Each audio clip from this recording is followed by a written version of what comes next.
YTN 뉴스 FM 슬기로운 라디오 생활. 안녕하세요. 아나운서 최영진입니다. 자, 오늘은 절기상 1년 중 가장 추운 시기라는 소환입니다. 오늘부터 강력한 한파가 시작이 되는데요. 이번 추위는 목요일에 절정을 이룬다고 합니다. 따숩게 잘 챙겨 입으시고요. 자, 코로나19 신규 확진자가 715명 추가됐습니다. 하루 만에 다시 1000명 아래로 떨어졌는데요. 방역당국은 향후 코로나19 대응과 관련해 세 가지의 변수를 꼽았습니다. 자, 첫 번째는 숨은 감염인데요. 무려 27%가 감염 경로를 알 수 없다고 합니다. 자, 두 번째는 대규모 집단 발병인데요. 최근 요양병원, 구치소 등 감염 취약시설의 집단 발병이 계속되고 있죠. 대규모 집단 발병으로 인한 지역 전파의 위험이 커지고 있다고 합니다. 자, 마지막으로 영국발 변이 바이러스인데요. 이 변이 바이러스의 경우 전파력이 1.7배 센 것으로 전해졌습니다. 정부는 일단 각 위험에 맞게 대응책을 세운 상태라는데요. 이런 가운데 코로나19 백신 2월 말부터 접종이 가능할 전망입니다. 아스트라제네카 백신이고요. 의료기관 종사자, 고령자가 우선 접종할 것이라고 합니다. 자, 순차적으로 백신을 접종해서 하루빨리 종식됐으면 하는 바람이고요.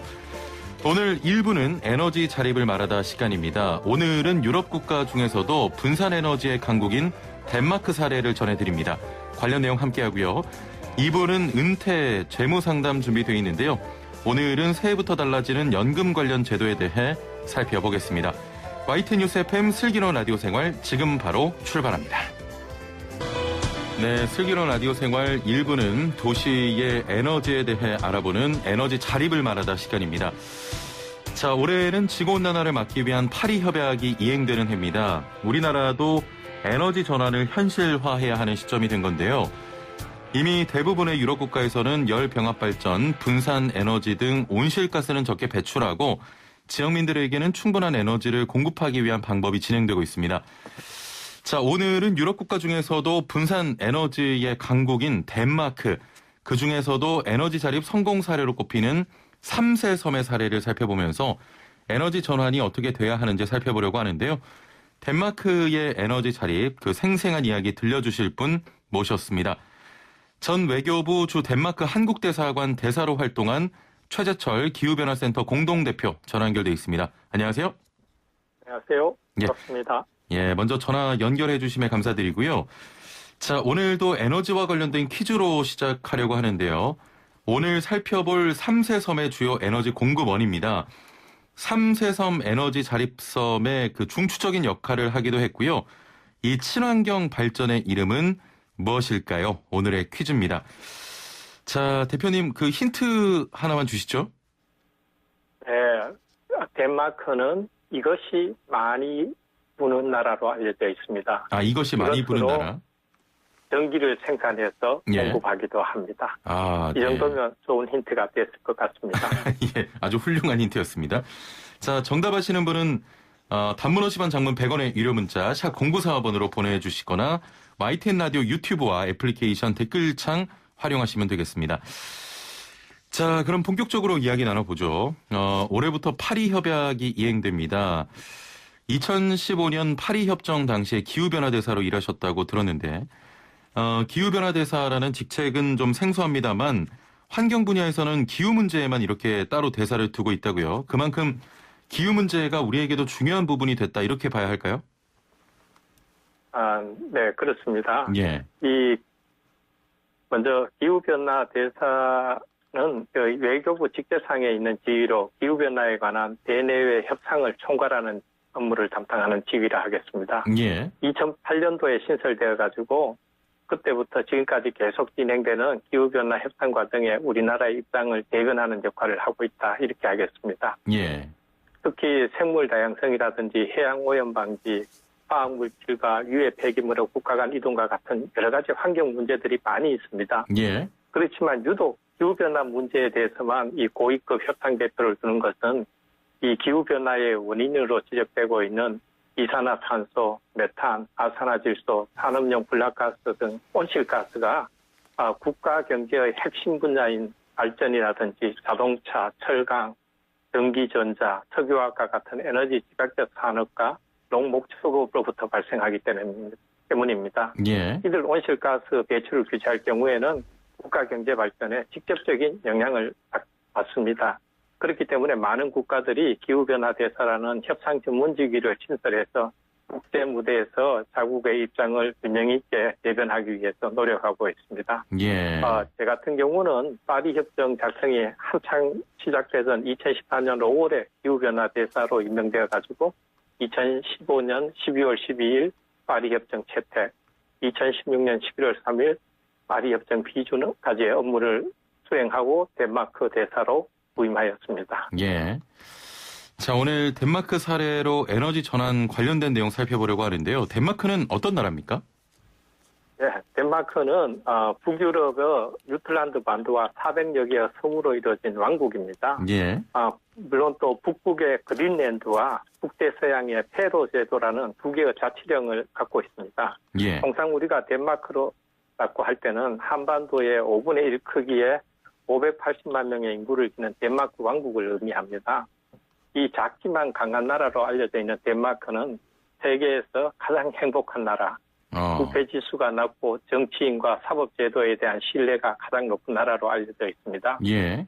그렇지만 북유럽의 위치에 있어 10월 중순부터 다음해 4월 중순, 즉 6개월간은 거의 매일 비바람이 불고 그리고 추운 날씨가 계속되면 해를 볼 수 있는 날이 불과 며칠에 불과합니다. 예. 그래서 저는 덴마크를 이 행복을 나타내는 언어인 휘게와 바람의 나라로 부르고 있습니다. 이 덴마크가 이 섬으로 이루어진 지형적 여건 때문에 예. 20세기 초부터 이 분산형 지역 난방을 시작한 나라이며 60년대에 이를 전국적으로 보급했습니다. 예. 그다음에 70년대에 중동발 석유 위기를 극복하기 위한 차원에서 이 바람을 활용하는 풍력 발전을 정책적으로 집중 지원했고 또 화력 발전에서 나오는 열을 낭비하지 않고 지역 난방에 이용하는 분산형 열병합 발전을 시작했습니다. 예. 이처럼 덴마크인들이 불리한 자연 여건을 노력을 통해서 유리한 여건으로 바꾼 것을 안데르센 동화 내용을 비유해서 덴마크를 미운 오리 새끼에서 백조로 거듭난 나라다 이렇게 부르고 있습니다. 알겠습니다. 우리나라에서는 이 분산 에너지의 개념이 이제 좀 알려지기 시작한 정도인 것 같은데 덴마크에서는 이미 어렵지 않게 접할 수 있는 겁니까? 네, 그렇습니다. 덴마크는 전체 난방의 65%를 분산형 지역 난방에 의존하고 있습니다. 예. 이 중 80%가 전력과 난방을 동시에 공급하는 분산형 열병합 발전입니다. 이 열병합 발전에 의한 지역 난방은 주로 도시에서 많이 이용되고 코펜하겐 경우에는 지역 난방이 98%를 차지하고 있습니다. 예. 에너지 자립섬으로 유명한 산세섬이라든지 탄소 중립을 표방한 본홀름섬도 바이오매스 또는 우드칩을 이용한 열병합 발전을 통해 지역 난방을 공급하고 있다고 하겠습니다. 예.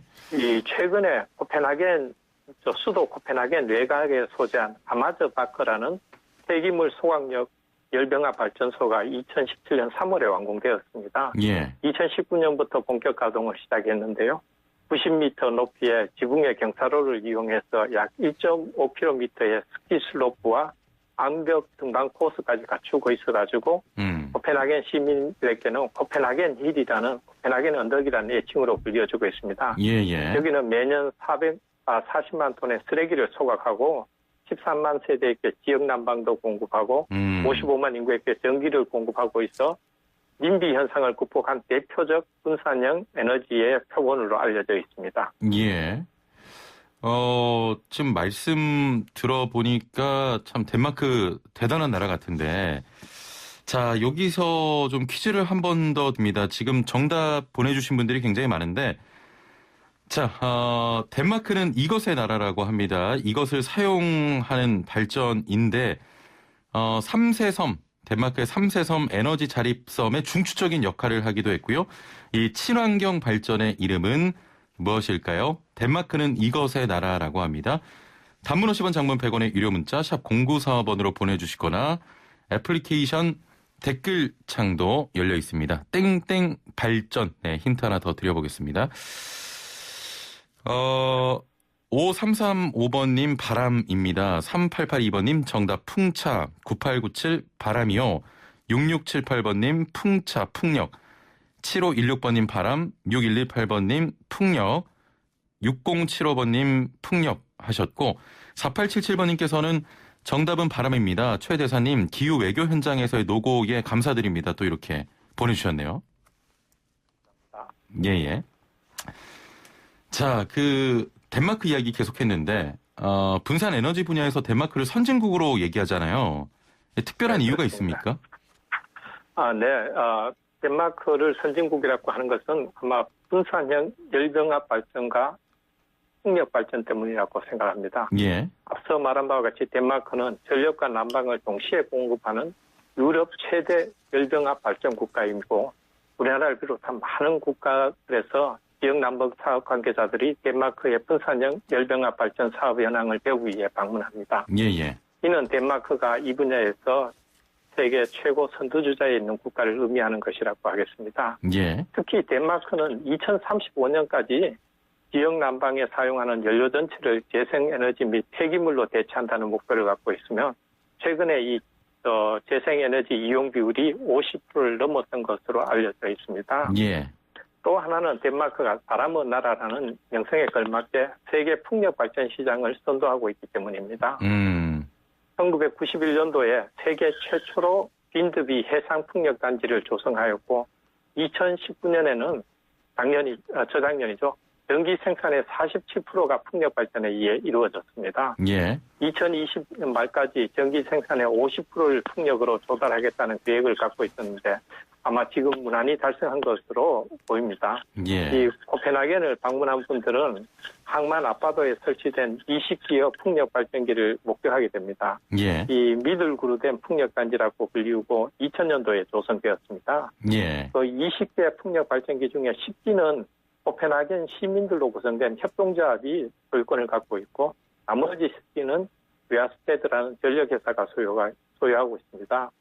이 풍력 발전단지 조성에 지역 주민들이 조합을 구성해서 주주로 참여함으로써 단지 조성에 따른 주민들의 불만을 해소하고 있습니다. 예. 이러한 덴마크의 풍력 산업을 선도하는 데는 세계 최고의 풍력 터빈 생산업체인 베스타스와 덴마크 최고의 에너지 회사인 웨아스테드의 혁신과 개발을 위한 노력이라고 하겠습니다. 예. 덴마크 풍력 산업은 매년 80억 불을 수출하고 덴마크 전체 GDP의 3% 정도를 담당하고 있습니다. 또 베스타스는 우리나라에 약 170여 기의 풍력 발전기를 수출하였고 예. 우리가 2050 탄소 중립 목표를 달성해가는 과정에서 이 베스타스의 풍력 발전기가 더욱 늘어날 전망입니다. 그런데 중요한 것은 이 베스타스의 풍력 발전 터빈을 세우는 데 필요한 철골 구조물들은 한국 업체들이 제공하고 있다는 게 우리에게는 큰 위안이라고 하겠습니다. 예. 알겠습니다. 그 중에서도 좀 가장 유명한 지역 중 하나가 앞서 이야기했던 삼세 섬인데 이게 제가 맞는 정보인지는 모르겠습니다만 좀 딸기가 유명하지 않습니까? 어떤 섬입니까? 네, 딸기도 유명하고 사실 감자도 유명합니다. 그렇군요. 이 덴마크 왕국 중심부에 위치한 삼세섬은 예.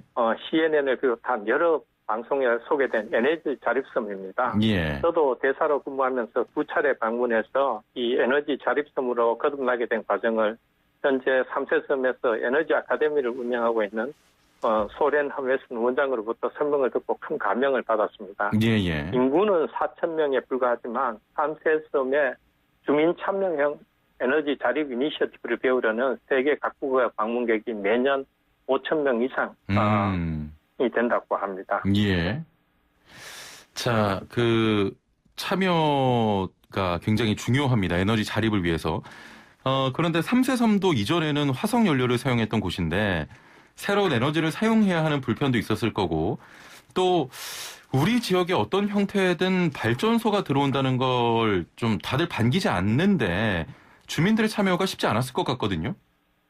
예, 상당히 어려운 과정을 겪었습니다. 예. 이 삼세섬의 에너지 자립운동은 현재 삼세 에너지 아카데미를 운영하고 있는 소렌 함웨슨 원장에 의해서 1990년대 후반부터 추진되었습니다. 예. 이 함웨슨 원장이 이 삶의 변화를 거부하는 섬 주민들을 설득하기 위해 매 주말에 조기 축구회에 참여하고 또 모든 주민들과 커피 한 잔 나누기 캠페인 등을 시도하면서 주민들과 대화의 기회를 갖고 신뢰를 구축하였다고 합니다. 그래서 이제 일부 주민들과 함께 협동조합을 구성해서 풍력 발전을 만들고 가시적인 성과를 내게 되자 모든 주민들이 이 육상 및 해상 풍력단지 조성에 주주로 참여하게 되었고 예. 또 그 이익을 공유하게 되었다고 합니다. 현재 모든 섬 주민들은 상당한 자부심을 갖고 있습니다. 이러한 주민들의 자발적 참여를 유도하는 과정에 가장 중요했던 것이 허맨슨 원장 이야기에 따르면 덴마크 정부의 지속성 있는 에너지 정책으로 재생에너지에 대한 보조금이 초기 사업의 불확실성을 극복하는 데 큰 도움이 되었다고 이야기했습니다. 예예. 자, 그 덴마크를 바람의 나라라고도 부르는데 3세섬 에너지 자립을 위한 시작도 바람이었고요. 덴마크에서는 이렇게 대부분의 에너지를 대체 에너지 자원에서 얻어서 사용하고 있습니까? 예, 그렇습니다. 예. 덴마크는 또 유명한 게 농목축 강국입니다. 예. 이 농업과 목축업에 종사하는 인구가 580만 명 중에 9만 명에 불과합니다. 예. 그렇지만 1,500만 명이 먹일 수 있는 농업과 축산물을 생산하고 있습니다. 그리고 농업과 축산업에서 나오는 집단, 그다음에 축산 분뇨 등 폐기물을 이용해서 바이오매스라든지 바이오가스를 생산하고 이들을 열병합 발전에 활용하고 있다고 하겠습니다. 예. 결국 자기들이 생산하고 한 것을 기반으로 해서 이를 대체 에너지원으로 활용하고 있다고 하겠습니다. 자, 이제 우리나라 이야기도 좀 해보겠습니다. 이렇게 좋은 사례도 우리나라의 사정에 맞지 않으면 무용지물이 되는데 게다가 대체 에너지 중에 상당 부분이 자연에서 얻을 수 있는 겁니다. 덴마크와 우리나라는 이런 환경적인 부분에 좀 차이가 있지 않습니까? 예, 그렇습니다. 사실 덴마크 국토 면적이 남한의 2분의 1에 못 미치지만 예. 영토가 대부분 평지로 되어 있습니다. 그래서 63% 정도가 산지인 우리나라와 인구 밀도라든지 가용 면적면에서 큰 차이가 있습니다. 즉 태양광이라든지 육상 풍력단지 조성 측면에 많은 차이가 있겠습니다만 해상 풍력단지 조성에는 한국과 덴마크가 매우 유사합니다. 예. 특히 해상 풍력단지 조성에 당초에는 많은 어민들이 어장 형성에 애로가 있지 않겠느냐 이렇게 이야기를 했지만 실질적으로 풍력단지 조성이 어장 형성에 긍정적이었다는 연구 결과가 있습니다. 예. 그래서 이런 것들을 우리가 참고해서 우리도 해상 풍력단지를 조성할 필요가 있다고 하겠고 또 하나의 시사점은 폐기물 소각을 통해 에너지를 생산하는 열병합 발전소를 예. 도시 주변에 설치하는 덴마크의 사례를 우리가 본받아야 할 것 같습니다. 자, 우리나라에 적용하기에 유리한 부분도 있겠습니까? 네, 덴마크와 한국의 공통점은 도시를 중심으로 한 집단 주거지가 많이 형성되어 있습니다. 예예. 물론 덴마크는 우리와 같은 고층 아파트 단지가 많지는 않지만 다양한 공동주택 단지가 조성되고 있습니다. 예. 이들에 대한 에너지는 집단 에너지 시설을 통해서 공급하고 있습니다.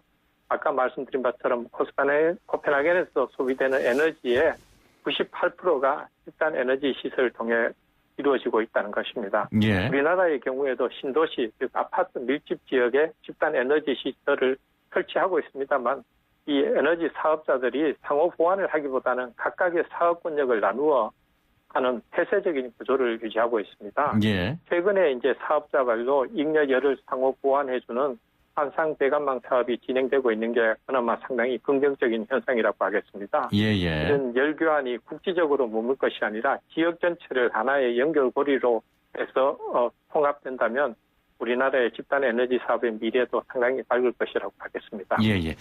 자, 마지막 질문인데요. 우리나라에서는 아파트 단지가 그 덴마크 3세 섬처럼 하나의 에너지 자립섬이 될 수 있습니다. 올해 우리나라에서도 덴마크와 비슷한 정책이 좀 시행될 예정이라는데 어떤 정책들입니까? 사실 한국과 덴마크는 녹색 성장 동맹국가입니다. 예. 2050 탄소 중립 목표를 위해서 여러 가지 공동 협력도 추진하고 있고요. 예. 근데 그 대표적인 분야 중에 하나가 앞으로 우리나라에서도 온실가스 배출의 7%를 차지하는 건축물 분야가 되어야 한다고 봅니다. 예. 덴마크에서는 에너지와 온실가스 저감을 위해 건축물을 설계 당시부터 에너지 전략 시스템을 반영하도록 규정하고 있습니다. 예예. 우리나라가 최근에 도입한 건축물 에너지 평가사 제도도 아마 이와 같은 형태라고 하겠습니다. 예예. 이 한국과 덴마크가 이 주택 분야의 온실가스 배출 감소를 위해서 서로 협력을 하는 좋은 사례가 될 수 있다고 보겠습니다. 알겠습니다. 자, 대표님 오늘 끝으로 정답 알려주시죠. 네, 풍력입니다. 예. 풍력 발전이라고 하겠습니다. 예, 풍력 발전이었고요.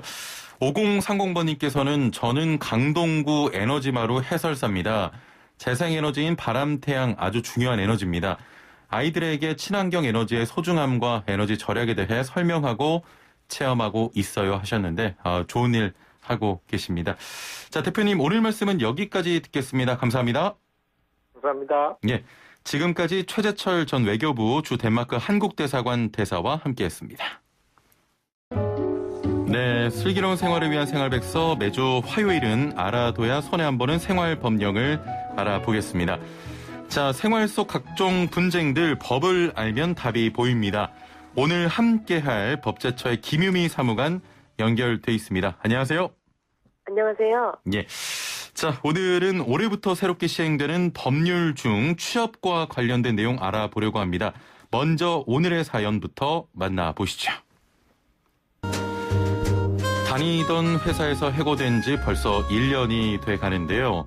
열심히 직장을 구하려고 알아봤지만 코로나19로 여전히 일자리를 구하지 못하고 있습니다. 같이 사는 가족들도 특별한 소득이 없어서 생계 유지를 위해서라도 빨리 취업이 필요한 상황인데요. 제가 정부로부터 받을 수 있는 취업 지원 제도 같은 게 있을까요? 네, 연초부터 시행된 사회적 거리두기가 지속되면서 일자리 어려움이 더 커지고 있는 상황인데요. 생계 안정과 취업 촉진을 위해서 새로운 법이 시행된다면서요? 네, 그렇습니다. 올해 1월 1일부터 구직자 취업 촉진 및 생활 안정 지원에 관한 법률이 새롭게 시행되었습니다. 예. 이에 따라서 고용 안전망 구축의 일환으로 국민 취업 지원 제도가 시행이 되었는데요. 최소한의 생활 안정을 위해서 구직 촉진 수당을 지원하고 예. 구직을 위해 취업 지원 서비스를 지원하게 됩니다. 구직 촉진 수당으로는 월 50만 원씩 6개월 동안 최대 300만 원까지 지원이 되고요. 예. 취업 지원 서비스에서는 취업 진로 상담 프로그램, 구직 기술 향상 프로그램 등이 지원됩니다. 예. 이러한 이제 참여 대상으로는 15세에서 69세 구직자 중에서 가구 단위 총소득이 기준 중위소득의 50% 이하이고 예. 가구원 재산 합계액이 3억 원 이하면서 최근 2년 이내에 100일 또는 800시간 이상의 취업 경험이 있는 분들입니다.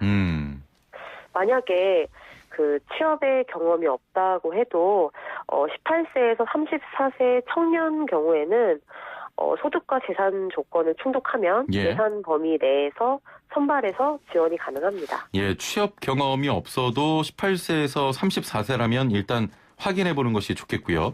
자, 그럼 네. 신청은 어떻게 하면 됩니까?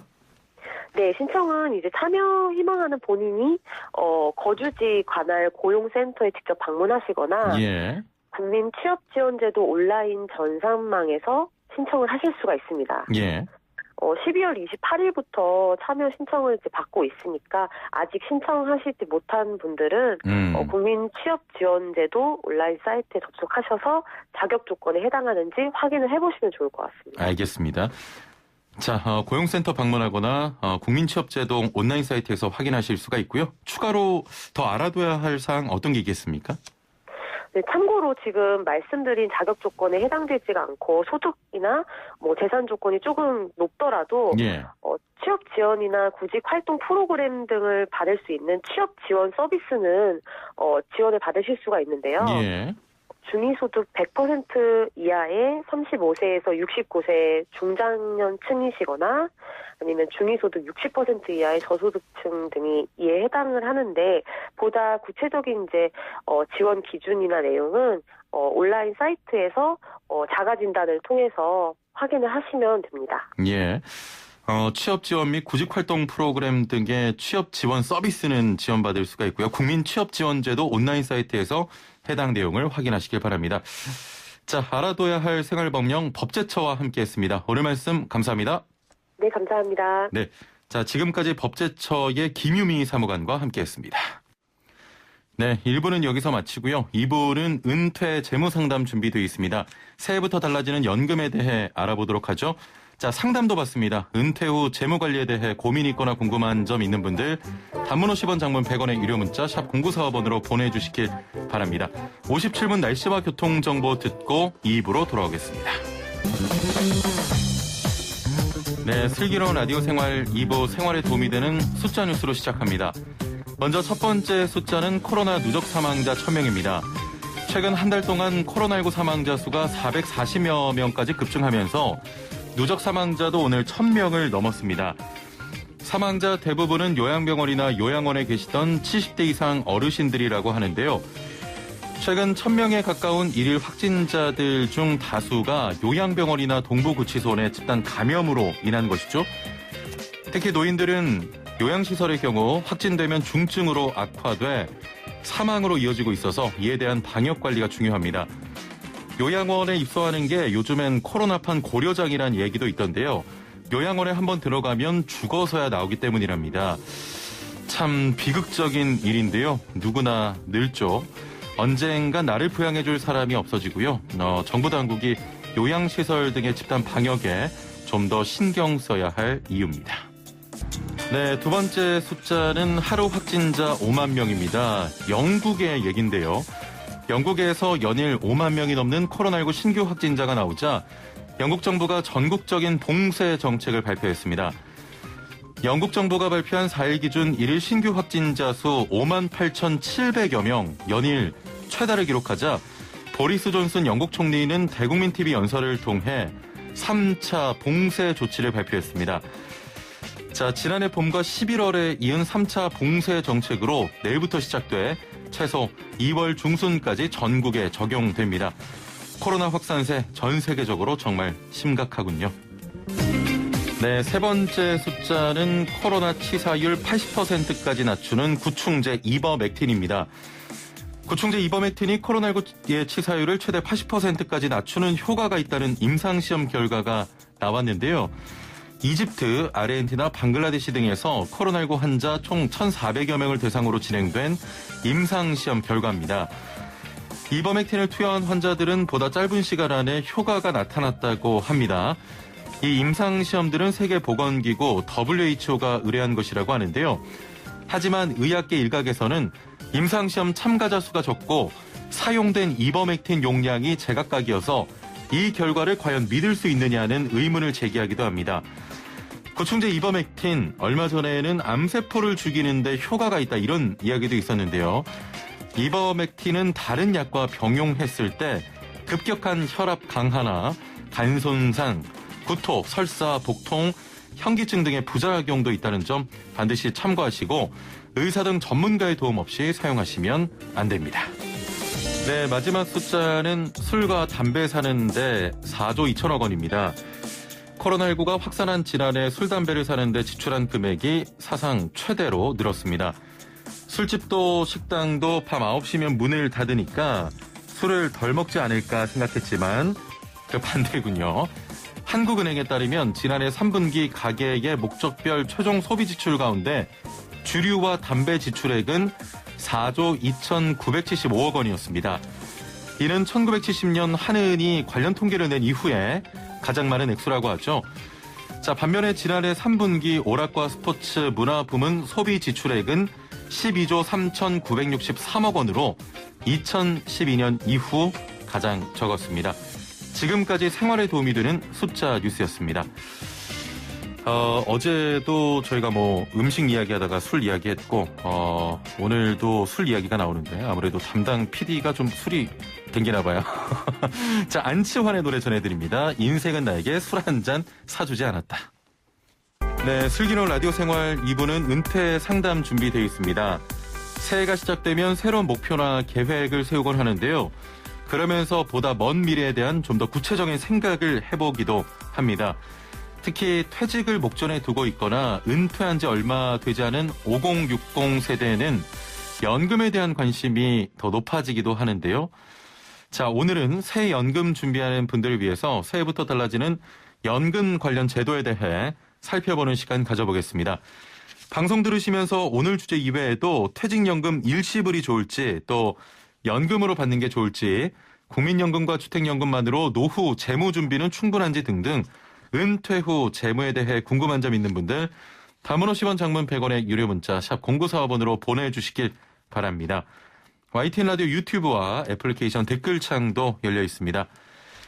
자, 그럼 함께 말씀 나눌 분 모셔보죠. 미래에셋 은퇴연구소 김동엽 상무 전화 연결돼 있습니다. 안녕하세요. 네, 안녕하십니까. 예, 코로나19 때문에 부득이하게 전화 연결로 했습니다. 잘 지내시죠? 예, 잘 지내고 있습니다. 예, 새해 복 많이 받으시고요. 예, 새해 복 많이 받으십시오. 예. 자, 연금 아무래도 현실에 가까워질수록 더 많은 관심을 가지게 되는 것 같아요. 그렇죠. 특히나 이제 방금 말씀하신 5060 세대 같은 분들은 예. 노후라는 게 이제 강 건너 불이 아니고 발등에 떨어진 불이라고 할 수 있잖아요. 예. 그러다 보니까 이제 노후 준비에 대한 관심도 많고 그리고 노후 자금이라고 한 게 이제 대부분 국민연금이나 이제 공적연금, 뭐 퇴직연금 이런 것들이 이제 주된 자산이 될 거니까 예. 연금에 대한 문의가 상당히 많습니다. 네. 게다가 해마다 전체 인구 중에서 5060 세대가 차지하는 비율이 꾸준히 늘고 있는데 2027년까지 비중과 규모는 계속 늘어날 전망입니다. 자, 그럼 노후 준비를 서둘러야 하는 분들도 늘었다고 좀 봐야겠습니까? 계속 늘어날 것 같은데 특히나 올해가 이제 중요한 게 뭐냐면 우리가 예. 경제활동 중심 인구를 보통 3040 세대를 경제활동 중심 인구라고 하잖아요. 예. 근데 이제 2021년 올해부터는 보면 3040보다 이제 5060 세대가 더 많아집니다. 그래서 올해 기준으로 보면은 이제 3040보다 5060 세대가 한 28만 명 정도 더 많고요. 예. 이게 역전 현상이 일어나면서 앞으로는 계속 5060이 이제 우리나라의 주축이 되는 세대가 될 것 같거든요. 예. 이게 왜 그런지 제가 한번 봤더니 1971년생이 100만 명대거든요. 예. 그분들이 이제 50대로 올해 진입을 하면서 이런 현상들이 나타나는 것 같은데 앞으로도 계속 이제 5060 세대들 늘어나는 추세일 거고 연금이나 이런 쪽에 대한 관심은 더 많아질 것 같습니다. 예. 자, 그렇다면 올해 연금 준비하는 분들이 챙겨둬야 할 변화 가장 먼저 어떤 게 있겠습니까? 올해 이제 좀 주목해봐야 될 게 이제 ISA라는 만능 통장이라고 예전에 판매가 많이 됐던 게 있어요. 이게 2016년에 도입됐던 통장인데요. 예. 이게 만기가 5년짜리입니다. 그러니까 2016년에 이제 만기가 5년이니까 2021년 올해 만기가 도래를 하잖아요. 예. 지난해 연말 기준으로 이제 투자 금액이 어느 정도 되는지 제가 한번 봤더니 이 6조 3,800억 정도가 아직 잔고에 들어가 있어요. 이 돈이 이제 올해 만기 들어오니까 이 돈을 어떻게 관리하느냐에 따라서 또 노후가 달라질 수도 있잖아요. 예. 정부 입장에서도 이 돈을 그냥 찾아서 바로 쓰는 게 아니고 노후 자금으로 좀 활용할 수 있도록 세제 혜택을 좀 주고 있거든요. 예. 이게 어떤 게 있냐면 이제 우리 연금저축이라고 해서 우리 세액공제 받는 통장 있잖아요. 예. 연금저축 IRP 통장에다가 ISA 만기 자금을 재이체를 시키면은 그 금액 중에 일부를 이제 세액공제를 해주게끔 되어 있어요. 예. 그래서 예를 들면은 뭐 내가 만기 자금이 한 3천만 원 된다. 그 3천만 원을 이제 전부 다 연금 계좌로 이체시키면 10%에 해당하는 300만 원까지를 세액 공제를 받으실 수 있으니까 혹시 이제 만기 도래하시는 분들 같으면 뭐 다른 용도로 쓸 게 아니고 노후 준비에 쓸 거라고 하면 이 연금 계좌로 이체하셔가지고 세액 공제를 추가로 받으시는 게 훨씬 더 유리하실 것 같습니다. 그 지난해부터 그 50세 이상 연금 계좌 세액 공제를 200만 원 더 받을 수 있게 되지 않았습니까? 그거랑 이제 ISA 이체하는 거는 별개고요. 예. 방금 말씀하신 50세 이상은 원래 이제 연금 저축에 저축한 금액에 대해서는 연간 400만 원, 예. IRP 계좌까지 합치면 연간 700만 원까지 세액 공제를 받을 수 있는데 50세 이상인 분들 같은 경우는 이제 은퇴가 임박해 있으니까 추가로 플러스 혜택을 좀 더 주는 거예요. 200만 원을 더 저축하면 세액 공제를 더 해주게끔 돼 있어서 연금저축만 활용하면 50세 이상인 분은 600만 원까지 세액 공제를 받으실 수 있고요. IRP까지 활용하면 이제 900만 원까지 세액 공제를 받을 수 있는데 이거랑 또 별도로 ISA 계좌 만기 자금을 다시 연금 계좌로 이체하면 플러스해서 최대 300만 원을 더 공제받으실 수 있는 거예요. 그럼 1월이 연말정산 기간인데 지금부터 공제를 받을 수가 있는 겁니까? 1월 달에 하는 것들은 이제 50대인 분들은 지난해 저축한 금액에 대한 거를 이제 올해 공제받는 거죠. 신청해서 받으시는 거고요. ISA 계좌 만기는 올해 만기가 들어오시니까 이거는 이제 올해 이체를 하시게 되면 내년도 1월 달에 연말 정산하실 때 공제를 받으실 수 있게 되는 거죠. 계약 기간도 변경이 됐는데 이건 어떻게 달라진 겁니까? ISA가 이제 계약 기간이 원래는 이제 5년이 지나면 그냥 만기가 돼가지고 적용돼가지고 해지를 해야 됐었는데 예. 연장할 수 있게끔 좀 바뀌었어요. 그래서 전략적으로 고민을 해보시면 내가 이거 노후 자금으로 활용하고 싶다 하시는 분은 만기 때 이거를 해지하신 다음에 연금 계좌로 이체하시면 세액공제 혜택 받으실 수 있거든요.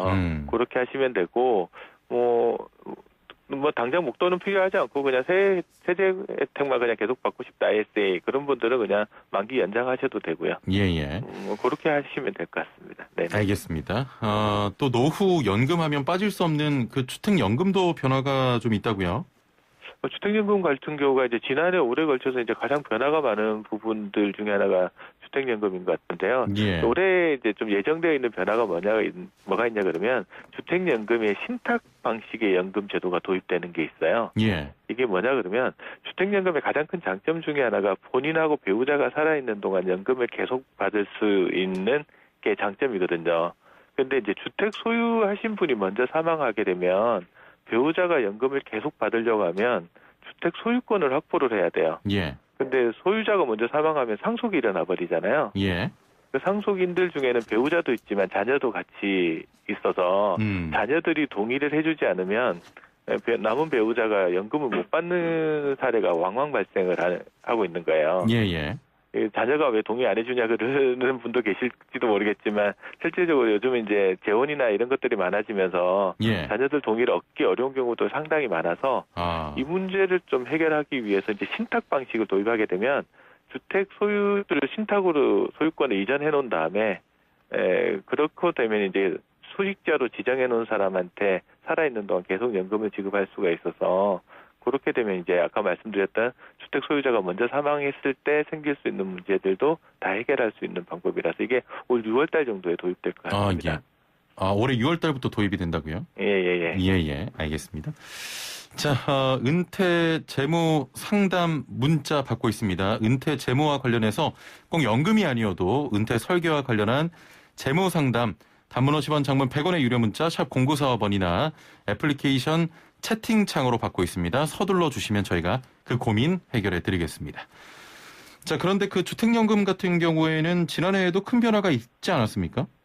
지난해 있었던 변화 중에 하나가 이제 가입 대상을 좀 대폭 확대한 부분이 있었거든요. 예. 주택연금 가입 연령은 원래 이제 주택 소유자나 배우자 중에 연장자가 원래는 60세 이상이어야지 주택연금에 가입할 수 있었는데, 예. 요거를 지난해 4월에 55세로 낮췄었어요. 거기에 있고 또 12월 달에 또 변화가 있었던 게 뭐냐면 주거용 오피스텔 사시는 분이 주택연금에 원래 가입할 수가 없었어요. 예. 근데 지난해 12월 8일부터 이제 주거용 오피스텔 사시는 분도 주택연금 가입할 수 있게끔 제도를 좀 바꿔놨고요. 제일 크게 바뀐 게 뭐냐 그러면 주택 가격 기준인데 원래 시가 9억 원 이하 주택만 가입하는데 이거를 공시가 9억으로 바꿨습니다. 예. 그렇게 해서 좀 가입 범위를 좀 대폭 확대해 놓은 게 이제 주택연금의 가장 지난해 큰 변화라고 볼 수 있을 것 같습니다. 자, 그러면은 주거용 오피스텔도 일반 주택과 동일한 기준의 연금을 받게 되는 겁니까? 주택 가격이 동일하다고 하면 일반 주택보다는 주거용 오피스텔 같은 게 조금 연금을 덜 받게 돼요. 예. 예를 들어서 70세 가입자가 한 3억 정도 하는 주택을 담보로 받겠다고 하면 일반 주택인 경우에는 92만 2천 원 정도 연금을 매달 받거든요. 예. 그런데 이제 주거용 오피스텔을 똑같이 3억짜리를 맡기면 한 73만 6천 원 정도 연금을 받게 되니까 연금액을 조금 덜 받게끔 돼 있습니다. 이게 평가상의 문제가 있어서 그런 것 같습니다. 예. 여기서 좀 궁금한 게 최근 주택가격 상승세가 계속되고 있지 않습니까? 예, 그렇죠. 그러면서 집값이 많이 오른 분들도 계실 텐데 이런 분들은 연금을 더 받게 되는 겁니까? 이 질문 진짜 많이 나오는 질문인데요. 집값이 뭐냐면 이제 주택연금이라는 거는 가입하는 시점의 주택 가격을 기준으로 연금액이 책정이 돼요. 가입 당시에. 예. 그럼 그 이후에 주택 가격이 오르든 떨어지든 상관없이 처음 책정된 금액의 연금액을 계속 받게 되거든요. 예. 이 조건이 이렇다 보니까 주택 가격이 하락할 때는 가입자 입장에서 좀 유리해 보이는데 주택 가격이 상승하는 시기에는 방금 하신 질문을 하게끔 돼 있어요. 집값 올랐는데 연금도 안 주냐? 예. 다 질문하게 돼 있는데 예. 안 주고요. 만약에 더 받고 싶으면 그러면 해지했다가 다시 가입하면 되는 거 아니냐고 질문을 하시는 분도 많거든요. 예. 해지하면 다시 가입할 때 재평가를 해서 그 가격대로 연금을 주기는 하는데 주의할 게 있습니다. 동일 주택을 가지고 해지한 다음에 바로 가입하려면 3년을 기다려야 됩니다. 아, 3년이요? 예, 그리고 이제 주택연금 가입 당시에 주택 가격의 한 1.5% 정도 되는 이제 초기 보증 수수료를 납부하거든요. 예. 근데 이제 해지했다 다시 가입하면 이걸 이중으로 납부하는 문제도 있어요. 예. 그래서 그런 부분들 좀 민감하게 따져보시고 해지 후 재가입하시더라도 그런 건 고려하셔야 될 것 같습니다. 알겠습니다. 국민연금 관련해서도 변화가 있다는데 어떻게 달라진 겁니까? 국민연금 관련해서 이제 지금 가장 큰 변화는 뭐냐면 국민연금 추후납부 제도의 변화가 있었던 부분이에요. 예. 지금도 이것 때문에 이제 국민연금 공단에 문의 전화가 엄청 많이 쇄도해서 전화 통화하기도 힘든 상황이거든요. 예. 이게 뭐냐 그러면 추후납부란 거는 과거에 납부하지 않았던 보험료를 은퇴하기 직전에 한꺼번에 납부하신 다음에 연금액을 좀 늘려가는 전략을 쓰시는 거를 말하거든요. 예. 근데 이게 어떤 분들 일부 부유층에서 과거에 한 20년 넘게 안 냈던 보험료를 한꺼번에 내면서 이거를 이제 추후납부 제도를 재테크 수단으로 좀 활용하는 문제들이 있었어요. 예. 이제 그래서 이건 안 되겠다 싶어가지고 이제 지난해 8월에 이제 법안이 하나 제출됐던 게 뭐냐 그러면 국민연금 추후납부 기간을 10년 미만으로 제한하자. 아, 예. 그게 법안이 올라갔고 작년 12월 2일 날 국회를 통과를 했거든요. 그러니까 이제 이거 법 시행되기 전에 어서 빨리 추후납부하자라는 분들이 막 몰리면서 이 문의들도 되게 많고 국민연금공단이 되게 바빠진 것 같아요. 실제적으로 12월 29일부터 이제 시행이 됐거든요. 예. 그래서 이제 지금은 과거 납입하지 않은 기간이 10년이 넘는다고 하더라도 10년 미만 기간에 대해서만 추후납부를 할 수 있게끔 제도가 바뀌었습니다. 그러니까 예를 들어서 납부 예외 기간이 12년이 있을 경우에는 지난해까지는 모두 좀 추후납부가 가능했는데 네네. 이제는 10년까지만 가능하다는 거고 그렇게 되면 받을 수 있는 연금이 좀 줄어드는 거겠군요. 그렇죠. 이제 동일하게 만약 12년 납입했을 때 받을 수 있는 것보다는 이제 10년 미만으로 납입했을 때 받을 수 있는 금액이 좀 줄겠죠. 예. 7924번님께서는 납부 예외 기간이 13년 중 지난해까지 이미 9년치 납부가 끝났는데 그럼 올해 이후로는 1년치만 추가 납부가 가능한 건가요? 라고 하셨거든요. 그 질문도 많이 물어보시는데요. 예. 작년 12월 29일 기준으로 해서 리셋이 된 다음에 그 이후로 추후 납부 기간이 10년이라고 보시면 됩니다. 이분 같은 경우는 이제 13년 중에 9년은 납부하셨다고 하셨잖아요. 예. 남은 4년은 이제 올해 하시면 됩니다. 그렇군요. 알겠습니다. 퇴직연금 옮기는 과정도 간편해진다고요? 이거는 이제 계속적인 이제 개편을 통해 가지고 이미 간소화 많이 되어 있거든요. 예. 지금은 어떻게 돼 있냐면 과거에는 퇴직연금을 이전할 때 금융기관을 두 군데를 다 갔어야 됐었어요. 그러니까 옮기려고 하는데 다 갔어야 되는데 지금은 이제 옮기고자 하는데 한 군데만 가면 이제 개인형 퇴직연금 같은 경우는 이전하는 게 간소화되어 있고요.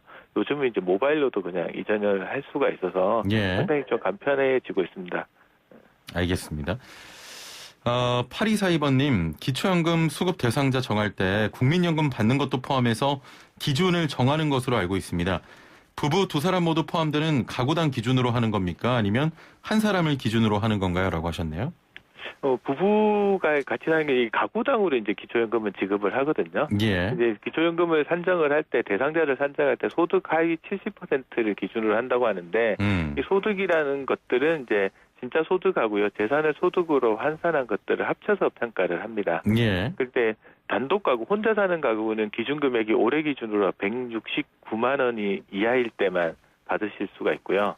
부부가 같이 사는 경우에는 270만 4천 원 정도니까 이 부부인 경우에는 요 금액을 기준으로 그보다 작으신 소득 인정액이 작으신 분들이 받으실 수 있다고 보시면 되고요. 예. 그래서 국민연금 같은 경우도 이제 소득평가액 산정할 때 그 금액 포함해서 산정을 한다는 것도 질문하신 분이 바르게 알고 계신 겁니다. 예. 자, 6887번님께서는 주택연금에 가입할 때 이자와 수수료는 얼마나 되나요? 라고 질문하셨네요. 주택연금이 이제 이름이 연금으로 붙어 있으니까 사람들 연금이구나 생각하는데 이거 본질은 대출이거든요. 예. 대출이다 보니까 이제 이자하고 수수료가 발생하는데 이자부터 먼저 살펴보면 보통 이자 금리는 이제 3개월 변동금리나 6개월 변동금리를 적용해서 이제 산정을 하는데 뭐 CD 금리에다가 1.1%를 더하거나 뭐 아니면은 코픽스 금리에 0.85도 하는데 이거 잘 모르시면 현재 제가 계산을 해봤더니 1.75에서 한 1.77% 정도 이자가 붙어요. 근데 이거는 이제 연금 받으신 금액에 그 이자가 붙으면 이자를 매달 상환해야 되시는지 또 물어보시는 분이 계신데 상환하는 거는 아니고 이자 금액까지 더하고 이제 부채로 계속 더해가고 있다가 본인 배우자가 돌아가신 다음에 이제 나중에 갚는 구조로 되어 있다고 보시면 되고요. 그러니까 수수료 물어보셨는데 수수료는 처음 가입할 당시 이제 초기 보증 수수료라고 해서 집값의 한 1.5% 정도가 책정이 됩니다. 이것도 돈을 내는 게 아니고 부채로 그냥 계상을 해두고 있는 거고요. 그다음에 매달 잔액 기준에서 연간 0.85% 정도에 대한 이제 보증 수수료가 이제 매년 붙는다고 또 보시면 되겠습니다. 네. 알겠습니다.